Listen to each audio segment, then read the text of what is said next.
Let's talk about sex, baby. Let's talk about you and me.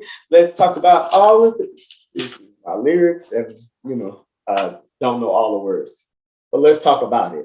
What's up, y'all, and happy Pride. I am Dwayne Williams, Director of Community Engagement for Mobilizing Our Brothers Initiative, also known as MOBI. I am pleased to bring to you the second installation of what we've been referring to as our community chats. This little corner over here is literally where we talk all real and relevant conversations with real people. We are going to feature people like professionals, influencers, socialites, also, guess who? You, the community. So, if this is your first time with us, please head on over and check out the first episode, which was the mental health conversation with Eric Nunez and Justin Smith, two professionals in the mental health field. They're literally talking about all things mental health and mental wellness that we should be aware of, but also they talk about things that go on in their practice that we're not privy to.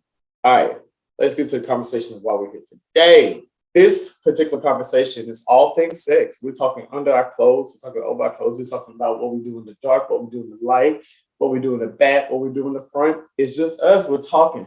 And so I was excited to have this particular band of folks to join us. Our host for this conversation is none other than the founder and executive director of the Normal Anomaly. His name is Ian L. Haddock. And it also features our panelists. First of all, Dey Adrian Neil Jr. Dey Adrian Neil Jr. You got to say the. Adrian is the founder and creator of the Blackberry View podcast. And so if you haven't checked them out, please head on over to YouTube and check them out. We also have everybody's friend, A Slim, is what you know him as, but I know him as my best friend, Joey Elder. Finally, last but absolutely not least, we have the New York diva herself, Dey Armbrister, also known as Dey. Listen, they're getting into it. They're talking, they're sharing. If you have any suggestions for conversation, if you say, hey, I want to be featured, I want to talk, message us. info@mobi-nyc.com. info@mobi-nyc.com. Please message us. Tell us what you want to hear. Tell us what you want to talk about. That's what this corner is for. So thank you all for joining us again for Community Chats. And again, happy Pride. I love y'all. Let's take pride in ourselves. And relevant to this conversation, let's take pride in our sex. Bye.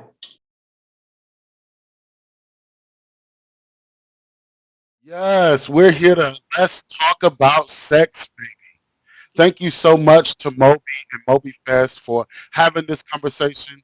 My name is Ian L. Haddock. I am the executive director and founder of the Normal Anomaly Initiative. And I'm with some of my favorite people that know how to talk about some sex, baby. I know that's right. So first we have the social media influencer and socialite. My fave, Joey Elder, is in the building. We also have the creator and founder of Blackberry View, one of my favorite new podcasts, Adrian Neil Jr., and my good girlfriend, my co-partner in crime, in Impulse Group NYC president, Dey Armbrister. What's good? Hey, what's up? What's good? So let's get into this conversation. If anybody watched Real Housewives of Atlanta, y'all know they went to the dungeon this year. And so I want to know, what's your dungeon name and why? Dungeon name. Ooh. My dungeon name, that's easy. Mine's is Phoenix. That's my dungeon name. I always go with Phoenix. Why? Well, heat, desire, passion, that type of thing or whatever. That's what I bring to the table. I bring the heat. Come on, Phoenix. Right. That's definitely me. All day. I would say mine is tactician. A tactician is someone who loves to be an expert at everything and does their best to be amazing. And so when it comes to the bedroom, I'm an expert in amazing. Okay, I think I'm going to break it off with mine as slippery slope. And I'll leave that to the imagination, but things will definitely be a bit moist when we are interacting. I'm about to say the imagination went active, right? Yes. So we got Phoenix, Tactician, and Slippery Slope. I'm messing with it. I'm messing with it. So let's get into this, right? And I'm gonna start a little bit with Tactician because this seems like a question for you. So Everyday Feminism had an article that talked about sex positivity and what sex positivity was not. Three of those things that they said it's not sexually objectifying others, it's not ignoring power dynamics in sex, and it's not being up for sex all the time anyway. So how do you define sex positivity? So for me, sex positivity is really owning who you are sexually, right? And when it comes to other individuals, it's really respecting and affirming who they are sexually. And so for me, I actually was talking to a friend the other day about this. I didn't start owning my sex life until my 30s. And because it was always about pleasing the other person, or I was just scared of what I like. And I like a lot of shit. I like some freaky shit. And so for me, I think it's about, celebrating or creating spaces for people to celebrate what they like sexually and not judging them and not making them feel bad about that. And really, because that helps us to be able to educate ourselves about sex as well, right? If we're in a space where we can talk about sex the way we want and how we like it, then we can educate ourselves on how to have sex. I don't like to use the word safe or unsafe, but in a way that is healthy for us. Yeah, as individuals. And if I can add to that, I think I'm mostly surprised when you said you didn't feel it until you were about 30 years old. So I was probably the same way. It just felt like just so weird to me. Yep. So people always think I guess reading a book by its cover that they know everything that I like sexually and they can tell you better than I can tell you. So, I mean, I like being around people who are sex positive because it's just like, I was so uncomfortable for so long with that, and just to be able to talk about it freely now, it's like, why did I even feel so uncomfortable talking about something that I enjoy doing? Because we all like it. We love it. No, facts. And just to quickly piggyback off of that as well too, for me personally, that's when I started getting more comfortable with my sexuality. I'm only 31, but in the same token, within the last year or two, I've been centered around people who freely talk about sex, the things that they like, the things that they don't like, and it made me personally feel comfortable and saying oh shoot, I'm not alone in certain things with y'all. You know what I'm saying? Right. Because especially us as gay men or queer individuals, we don't have a guide map on sex and things of that nature. Right. It's always very heteronormative lens. But when we start to explore as we get older, we realize that we do have the roadmap to create the sex lives and the romantic lives that we want to make. And there's other people out there that definitely want to create that similar type of vibe. So that's when, like you said, in your 30s, this shit is starting to open up. Right. It is. And it's definitely starting to open up. So speaking of opening up, right? Y'all talked about sex positivity from a lens of being around people and having the conversations and being forward thinking and liberal around sex.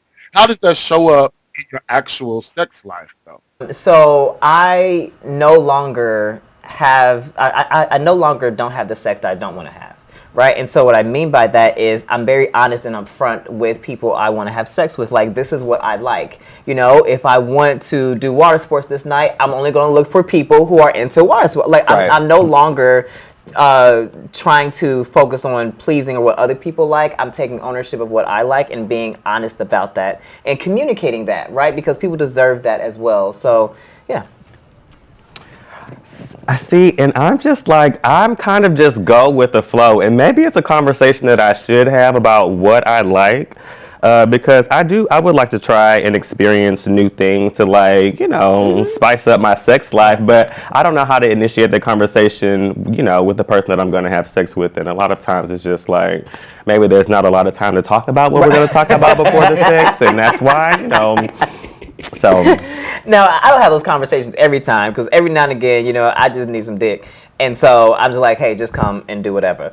But, when I'm looking for something specific, I'll be so what are you into? What are your fetishes? What are your kinks? And we'll have that type of conversation. Yeah, and I'm starting to learn actually to vocalize what my kinks or what my certain fetishes are and things of that nature, because like we mentioned before, it was an awkward conversation. Or I really found that like I was having vanilla sex because of my outward thoughts of like, oh, hey, if I say that I like to do this in the bedroom, but specifically for me is wearing lingerie and certain things of that nature. You know, turn on my stripper vibes in the bedroom. But Phoenix. yeah, you know, little fun things going on over here. But in that token, like, you know, you think of like, oh, this person's gonna shame me for XYZ, when in fact, I've actually realized a lot of guys are into it. Yes. And that made me more comfortable in actually saying, hey, well, I'm into this. Yes. If you don't like it, that's totally cool. But, you know, the guys that do like it, bring it on this way. You know, like, and that makes me a lot more confident actually, like going after what I want in terms of my pleasure. Because for a long time,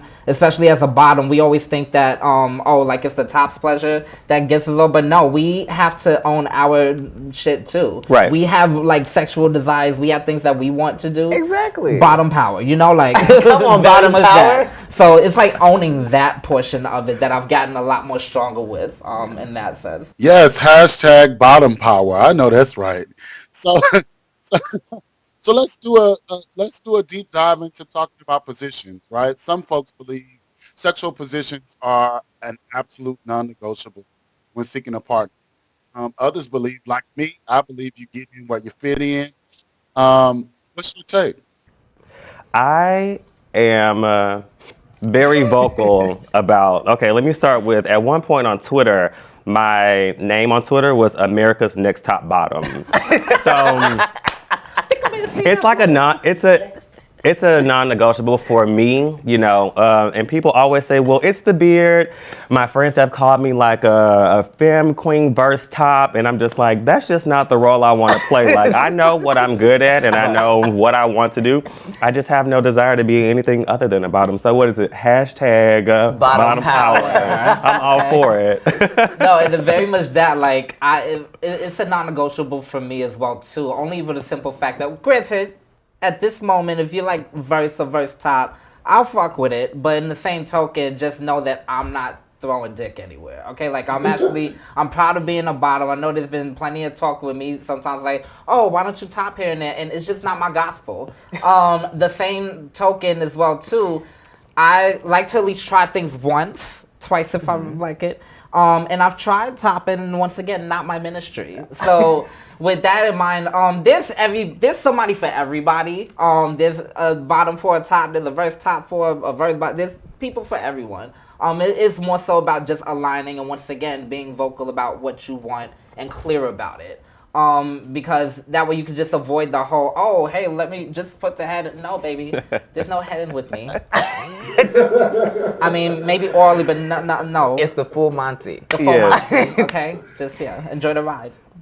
Ian, I'm like you. Get in where you fit in. So I'm a verse bottom, but oddly enough, and people find this hard to believe, and that's perfectly fine, but when I'm not in a relationship, I actually top more than I bottom. Oh.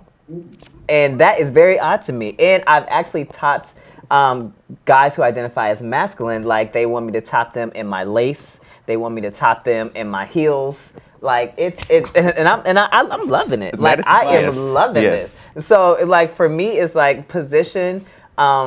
I'm flexible. Physically, I'm flexible. Mentally and emotionally, I'm flexible. I know that's right. Okay. I know that's right. The tactician, baby. That's right. I just get it done. We're here to reach an end point. Yes. And that's where both of us to bust our nuts. So yes, and we're going to make that happen. That's the end game.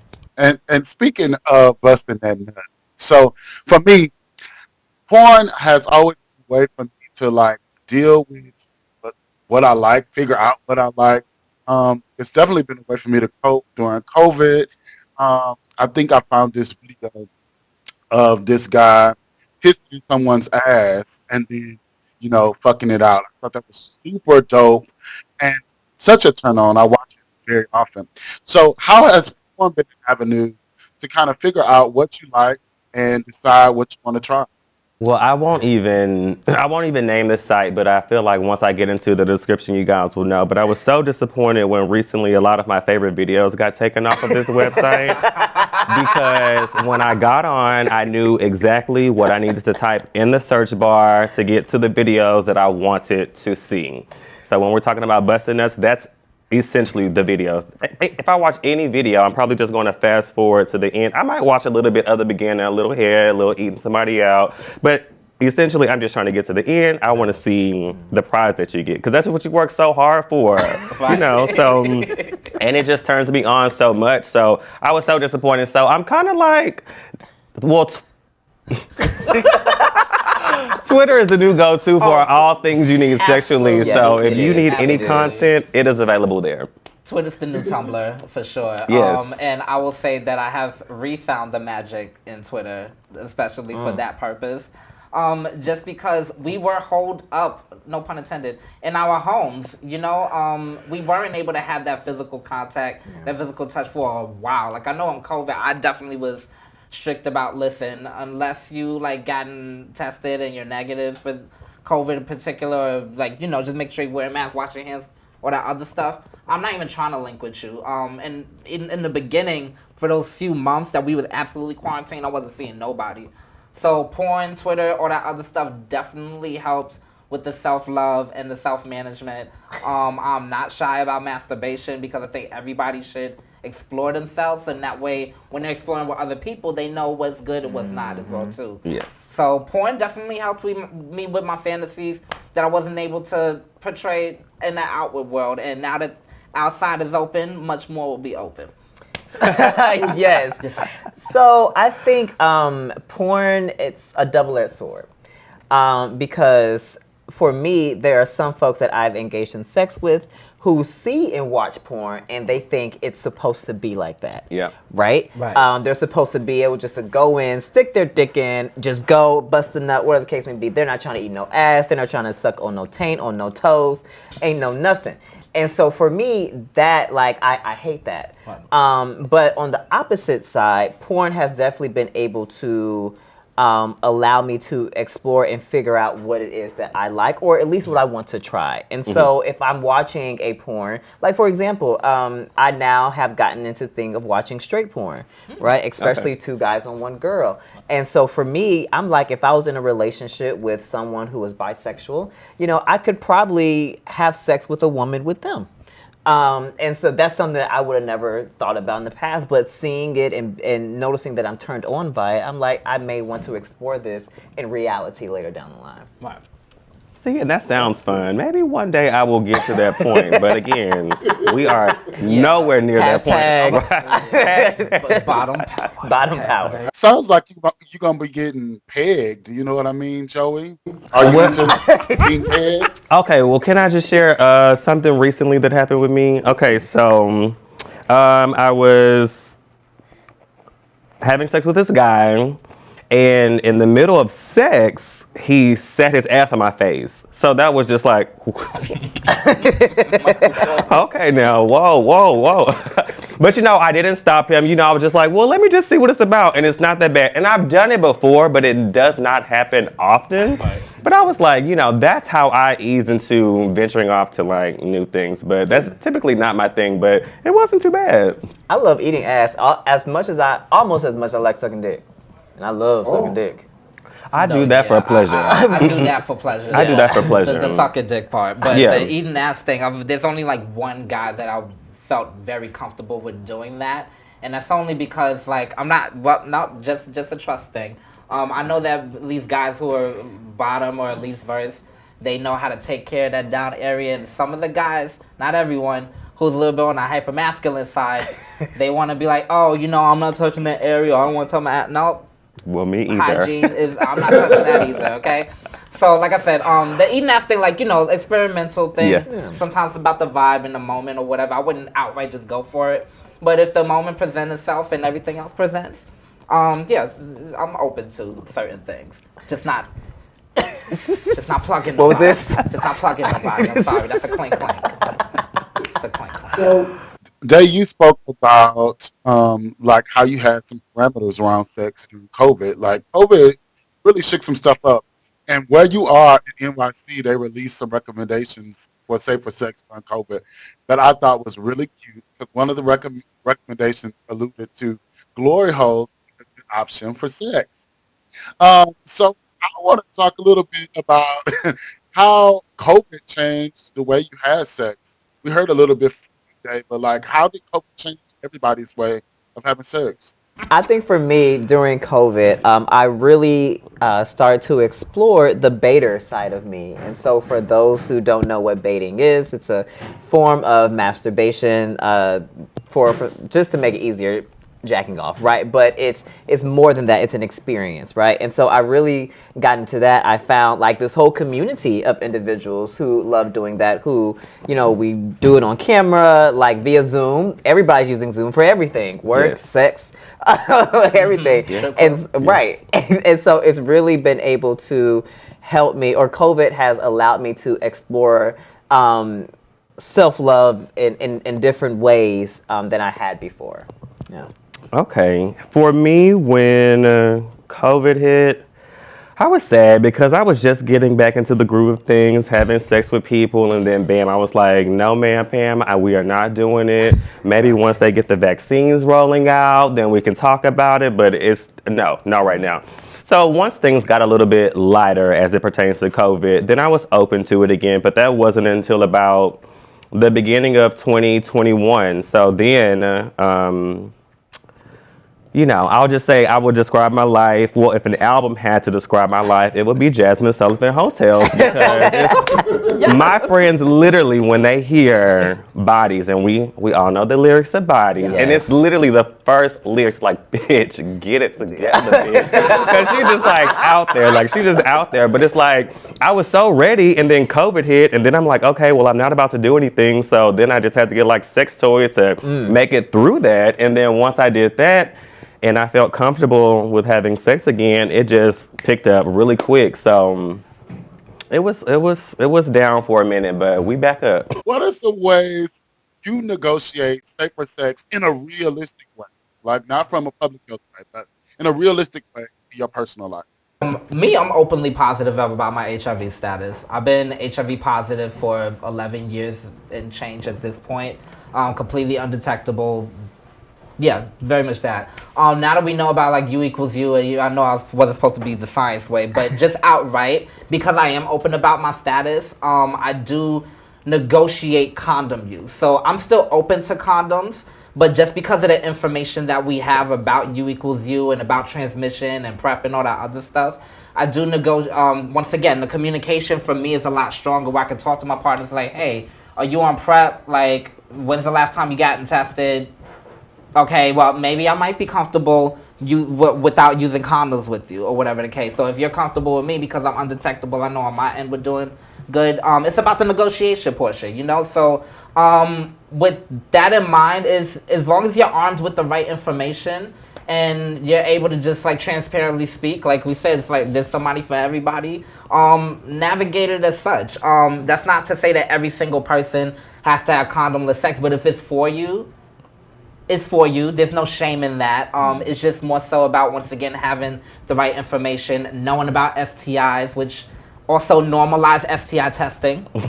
Okay, like if you're gonna bust it open for people, there's no shame in that. Just every 3 months, go make sure that you're good. Most like STIs outside of HIV, you could get a shot or a pill and boom, you're good. You know, like just know about your sexual health so you can have the best sex that you have. And that might scare some people, getting tested, and then, well, if you have been out having sex unprotected and you have not gotten tested, and then it's like this month has passed, another month, 3 months, 4 months, 5 months, at that point they're just like, well, I feel fine, so I'm just going to continue to do what I'm doing. I don't want to go get tested because what if the result is something that I don't want? But it's just like, I believe getting tested is super important. And I feel like the people that I choose to have sex with, it's not strangers, it's people that I've probably known for quite some time. And I could probably say that I can trust them as far as having sex with them, even if we decided not to have sex with a condom. Most times I'm saying, hey, we need to make sure we have sex with a condom. I'm not saying that I have done it every single time, but I try to always use a condom when I'm having sex just because it makes me feel a little bit better. But there have been times that I don't. But I always say people need to go out, they need to get tested, know your status. It's super important because even if you don't feel like you want to know that, that doesn't mean that you need to go do something with somebody else and then, you know, you just never know what can happen. But it's always just good to know your status. Condoms. Condom, What are those? I asked about this that when we went to your house, and I said something about condoms, and that the whole room said Like, condoms. Oh my God. Yeah, so, okay. In another life, I work in public health, right? But I do not like a condom. I'm not gonna lie, I like to feel the veins pulsating inside my hole as you are about to release your manhood into me. Come through my angel. Right. I love it. I love it. And I so, love it. for me, I do think, though, it's about communication. Yes. And something that I appreciate about the sexual partners that I have is that if they did have sex with someone and they did get something, they notify me and vice versa. And so we have that open communication where we're telling each other, hey, and I think that's where the trust is. I trust them to tell me if they do have something, right? Okay. Because then they care enough about me to make sure I'm good, right? And that's what's important. Also, we tend to talk about, and again, hate this word, but safe sex in the terms of condoms and things of that nature. But I also want us to explore what does that look like when it comes to your limits, right? And so, in negotiating your limits and not feeling pressured to do something that you don't want to do when it comes to sex. And so, for example, when that guy said his plump ass on your face, I don't know if it was plump. I'm just. I was gonna say, wait, were you there? I was in the closet filming. I was filming because I love to watch. Great description. But if you didn't want that, I know it, and I used to be one of these people that would still let something happen even though I didn't want it. And so, yes, let's talk about how do we have safer sex when it comes to condom usage and PrEP, but also how do we have that when it comes to our limits and expressing and communicating, hey, no, I don't like this and I'm not going to do it. Right. Yeah. What are some tips, Dey, specifically you, because you just talked about this? What are some tips to tackle, like, if you're on PrEP or if you're on ART? So if you're on PrEP or if you're on ARTs, which is the antiretroviral treatments, I just like to throw out big words. If you're on any of those, I would say that what's helped me and has always helped me is like to set an alarm. Granted, as well too, what a lot of folks probably don't tell you, if you happen to miss that exact time, like say you take your thing at 11 a.m. and you missed it by 11:30, still take your medication. Yes. At the end of the day, the barrier of protection for you will still be strong enough so that way it can protect you. The thing that you don't want to do is go over 3 days or more of missing your medication. So that's also specifically for people for PrEP. Once you miss 3 days, your wall of protection is down, which means you have to start over. So with that in mind, once again, calendar reminders, especially for your 3-month appointments. Folks out there. That's also for people who's HIV positive like myself too. 3 to 6 months, depending on how often you have sex. I like to go every 3 months, even if I'm on a hiatus. But with that in mind, like, yeah, those type of things, or if you, like, say for people who might have partners, if you have a partner that knows about your PrEP or ARV regimen, have your partner help you out. Have your partner remind you, like, hey, like, did you take your medication? It doesn't have to be anything annoying. It's just like, like, did you take it today? Oh, shoot, I forgot. Let me actually go, like, to the cupboard type thing. We all got technology. We all got phones. We all got things that we use. Let's use them. Let's use Siri. Let's use Echo. Be like, hey, schedule this for me. I need to take my regimen. But the good thing is that, like, once again, if you're on PrEP and condoms, the condom portion just comes in for the other STIs. It's not HIV. So that's the one thing you got to think about. But once again, as this is a safe space, it's about negotiation. So ask folks, hey, like, when's the last time you've been tested? That's just as effective, in my opinion, as like as a PrEP regimen or an ARV. You have to have a conversation, otherwise you're just going out there blind. And then one last portion I want to put out, because I know we always talk about the not knowing an HIV or whatever the case. For someone who is HIV positive, who's undetectable, and they're out there in the dating scene, blatantly speaking, you're more safer, for lack of better terms, with that person who's HIV positive and know what's going on versus someone who's going out, doesn't know exactly what's happening. Reason being, logistically, you're taking your medication, you're undetectable, you know for a fact that you cannot pass on the virus versus someone who's out there, not knowing their status, not virally suppressed, let's say if they might have HIV, and then that's where it's being passed on. So for those who have like the who like to like I forget the exact thing, but it's like, serodivert. Basically, you're choosing like between positive and negative. Just keep that in mind, because you just never know the people. Like, they might not be like me, where I have pos on my profile. But if they are positive, like, just be aware of like how you're stigmatizing and how you're navigating conversations, because that person could be really good for you, and you just turned it down because of like old HIV thought and process. So, take your medication, timers, talk to people, folks. Yes, thank you. That was a great ending. So I have so enjoyed this. Y'all are some of my favorite um, cultural critics, if you would. So how can people find y'all? Oh, I'm on Twitter. My handles are pretty much the same across. I'm only on Twitter and Instagram. Both of them. I do have Facebook, but that's for like family stuff. Oh, my. Both Twitters. Oh, both Twitters? Oh shoot! Oh yeah, cause we know. Okay, no. Twitter is AAYYEE_slim. Same for Instagram. And I will give you my other Twitter because I'm going to change it as soon as I leave here. But my Twitter for my other Twitter is Dick Me Good. So there we go with that. Very easy. Oh, and it has no. Okay, next. Too much. Just search. You can find me at the nearest glory hole. No, I'm kidding. So all my handles on Twitter, Instagram, and Facebook are at the Adrian J. Neil Jr. Also, I'm going to throw in the Blackberry View. It is a new talk show where 5 Black queer men discuss topics such as sex, politics, any and everything that's relevant to us. The handles for that on all social media platforms are at the Blackberry View. And Blackberry is BLAQBERRY. And then my other Twitter, I don't want Joey to be alone. Wait, what is? Hold on. Y'all, I have to pull out the phone real quick. Yeah, I have to make sure it's accurate in case people want to copy my inbox and get this good punani. It is Baiting Leo, B, the number 8, TING, Leo. Yes. And I'll probably change it right after this too. So, for me, my Twitter and Instagram, there's no separation. I don't have 2 Twitters. It is what it is. But if you want some sensual seduction over here, it's Pole Phoenix, POLEPHO 3 NIX.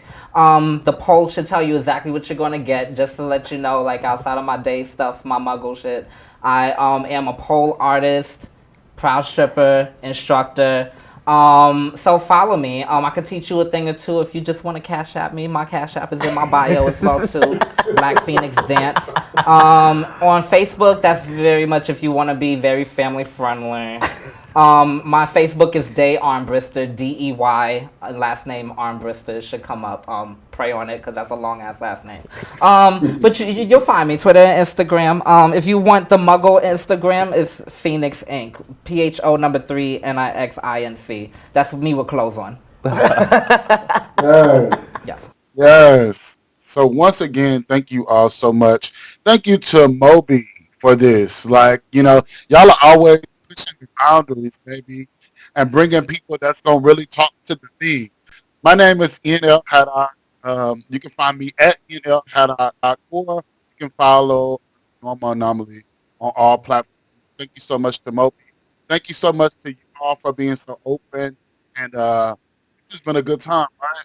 Absolutely. Yes, a great time. Absolutely. Yes.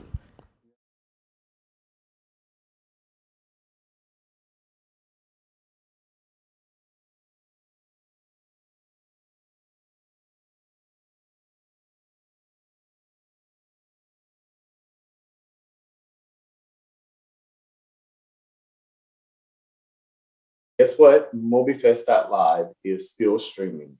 MobiFest Live is streaming. So if you haven't, head on over to www.mobifest.live and check us out. Again, it's www.mobifest.live and check us out. If you didn't get a chance to check us out the first time, or if you want to check us out second, third, or fourth time, listen, call a friend, tell them come over, call Bay, tell them come over, tell a friend and tell a friend. that MOBI Fest is still up. So listen, please immerse yourself in the experience that is MOBI Fest. www.mobifest.live.